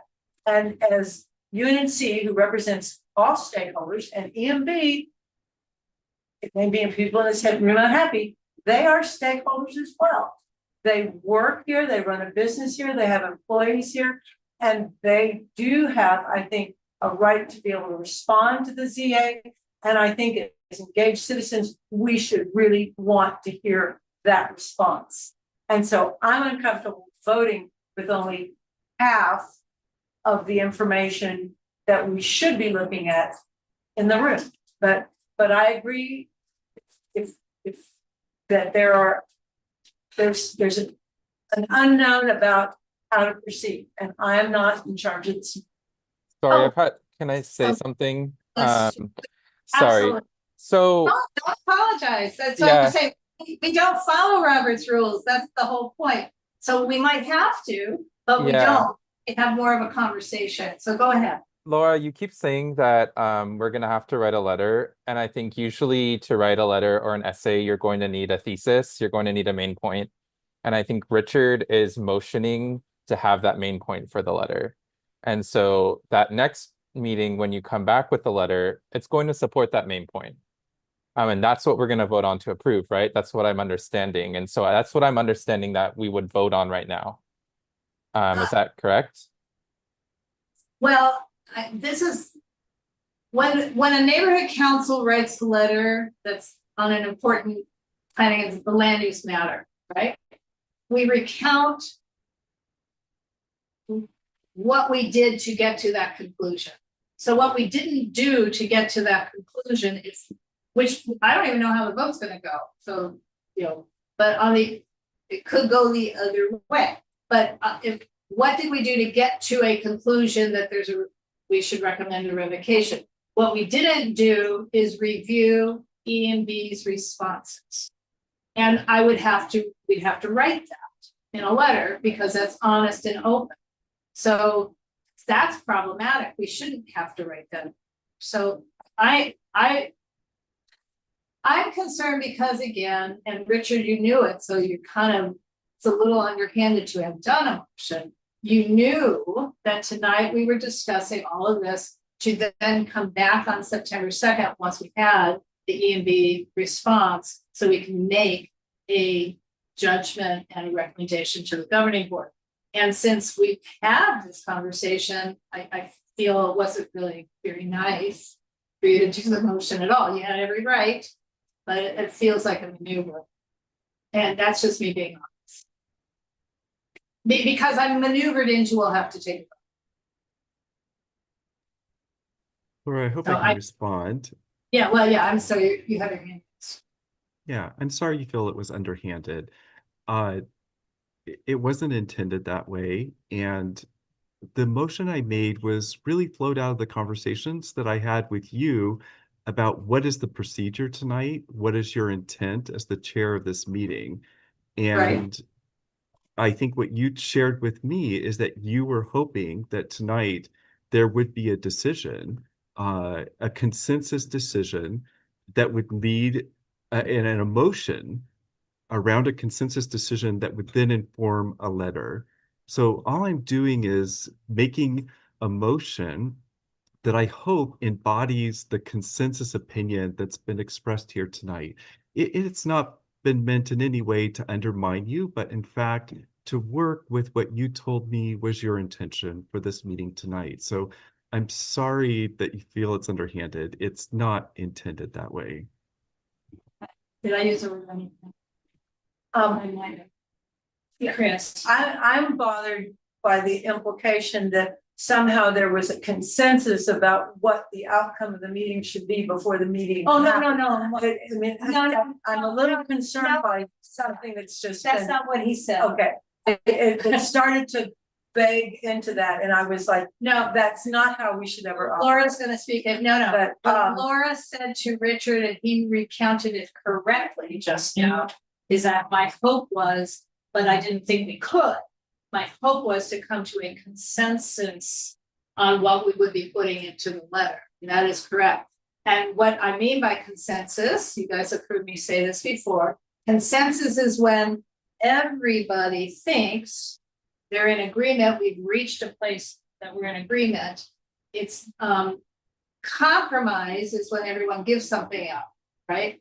And the usual thing is the US Congress tyranny of the majority. And so I don't like doing tyranny of the majority. I like, if we can, build consensus. I don't know that we can on this. I never thought we could. But Teresa. Laura, can you read back, or Richard restate the exact wording of your motion? Oh, I can't read it back because I have to figure out how to get into a transcript. And I think because I wasn't running it, it probably wouldn't bring it up. Let me see. Yeah, I didn't have the transcript going, so I can't bring it back. I think because just to be quite honest, I do not know the exact wording of the motion that Richard put forth. I think it was to support immediate revocation. And that's it? That's so long. It was not much longer than that. Did you put it in the chat, Richard? By chance? No. I didn't. I could though, but I mean, essentially that was No, it. no, It no, no, was- but I mean, but I'm just gonna ask, was anybody running a transcript on their computer? Because we were not here running the transcript. I've been taking running notes. I can read what I have if that's helpful. That's okay, Nancy. Yes, please. Okay, let me try to control F and find it in all of my notes here in a second. Let's see. Okay, I think Richard said that he wanted to make a motion for the UNNC to call for immediate revocation and cleanup of the site, something along those lines. I didn't catch it word for word. Yeah, that's what I think he said too. So that was the motion, and Michael had attempted to second it in the chat, but I think ultimately Eric yelled out, I second. Is that correct? I did second it, yes. So, okay, so we're gonna take a vote. All in favor of the motion? Can we do a hand vote? Yeah. Oh, what do you mean? Yeah, a hand. That's not No, can you just call each person? Oh, you mean a roll call? A roll call, please. Sure. Okay, roll call. It's a paper. Roll call. Richard, Yes. Michael, Yes. Teresa, You mean no, I vote no. okay, Steve, I vote no. I think this vote is premature. okay, Eric, Yes. okay. Catalina, Yes. Nancy, you're not a stakeholder, right? No.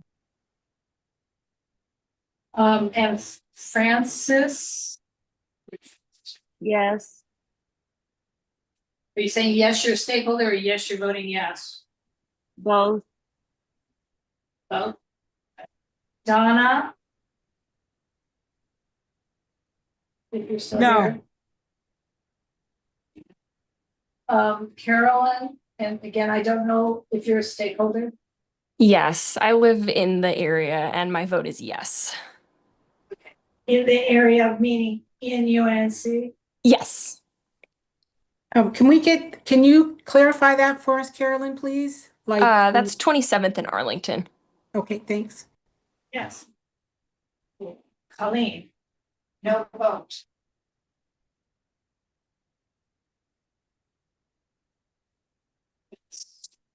No, I feel it's very premature.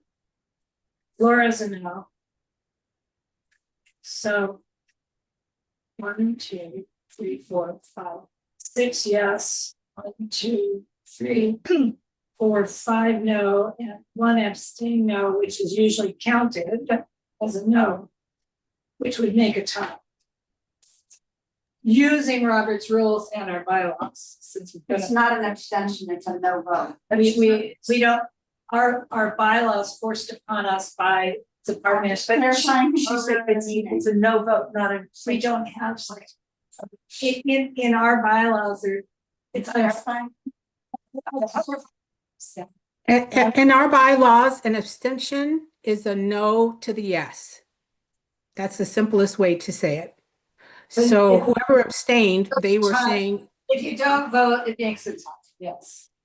So we carry the motion that was proposed and the vote is tied. That it was taking place and it tied, and we carry that forward to. We'll do the motion again on September 2nd, just for clarity. Do it again. Steve, you have your hand up. So yeah, that's the point I wanted to make, which is that this is a null set for tonight, but there's a whole other episode of this show that's going to happen on September 2nd. We'll prioritize this motion. Where we will have all of the information, at least in response to the ZA's questions. We could have that to review and discuss, and we could bring back this motion or other motions at that time. This is not a done deal, and we have Right. two. Yeah, we don't need to do, well, it would be the right time anyway. In this case, we don't need to do it like a reconsideration. It's just a carryover. Yes. Just for transparency, could I ask Richard, since you seem to have documented copies of things that that we say we don't have. that other people who've done freedom of information requests have not been able to take, would you be willing to openly share those with Steve? So, and with Laura, so it's a composite. Laura wants to know more. Steve, okay. I mean, You it's know, not that I don't want any more, it's just. But what I to see though, which the city has never handed over to me and I did not see in the file, was the enhanced oversight letters. Right. I did not see a response to E&B's. I think there were 2 of their annual reports. It seems to me that there's a lot of gaps there. Yeah, there are a lot of letters. I agree with you, Richard. There's a ton of documents, but very specific to these issues, I have not seen them. And I think there's gaps in the record there. Whether or not one would feel they're important or not, I feel they're critical. We'll find out. But I look forward to seeing everyone in 2 weeks and a further discussion of this issue. Right. And I do want to assure those of you who may feel like, wait a minute, I just sat for 2 hours and I voted to do a revocation and I wasn't heard. We definitely heard you. I do not see how UNNC would write any letter that did not include, I'm saying this kind of broadly, a strong paragraph saying there's strong, at minimum, strong sentiment towards supporting an immediate revocation and cleanup of the event. The only thing I don't know is whether UNNC as a board votes to do that or just acknowledges it. And I don't see that there's going to be ignoring it because it's very clear. And I think anyone who went to that hearing knows that, you know, after 5.5 hours, knows that it's very clear. So I want to assure you that you're not unheard, all of you. You're definitely heard. And we live here too. So I would say also, you might know that there's one more oil field that was closed down at 4th and Washington that is about to have its opening. You know, people live there already, but it hasn't had its opening party for housing at the, you know, on Washington Boulevard between 3rd and 4th. And when that was first brought up in one of these meetings by one of our stakeholders, hey, why don't we have them shut down that oil field and, you know, have it become something else like housing? We all looked at the gentleman like, who's the guy who tilts at windmills?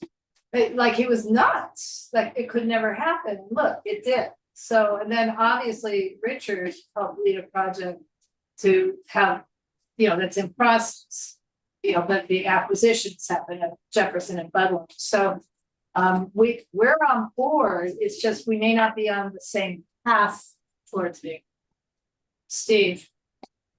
So just one last comment, which is this committee and our neighborhood council supported the closure of the 4th and Washington site. I don't recall people thinking that it was undoable to shut down 4th Avenue. In fact, we all worked very hard to make that happen. Yeah, but that was a couple of years in, Steve, when he first brought it up. Anyway, this committee and our neighborhood council has had a long track record of doing the right thing regarding the drill site at Murphy, did the right 4th and Washington, and we pushed the city and our council member to make those things happen. Not to mention making sure they hired a petroleum administrator. And I will say one last thing, because it's pertinent to what Steve said. In the process in 2023-24, when we were doing the last, you know, plan approval 6, the petroleum administrator purposely exited himself out of the process. That's just craziness. It's their job. So are desk inspections. Desk inspections, exactly. So I'm sure our letter needs to reference the job of the petroleum administrator and where the heck is he or she? I don't even know who it is anymore. Because the other guy has gotten a better job somewhere at this point. Anyway. Okay. We're past adjournment. So we're back in 2 weeks. 2 weeks. As soon as we get a letter, what I will do when we get a copy of the letter response from ENB, I will post it in tonight's agenda packet. Meaning we won't have an agenda packet created for September 2nd yet. So as soon as we get it, we'll put it in the same agenda packet as tonight. So and I will email at least Richard, and he can get word out to, and I could do to Eric. I mean, I have some of your emails anyway, and Nancy, and hopefully everybody is on their e-blasts. Okay. And I'm gonna adjourn the meeting. Thank you. Thank you. Thank you. Have a good night. Good night.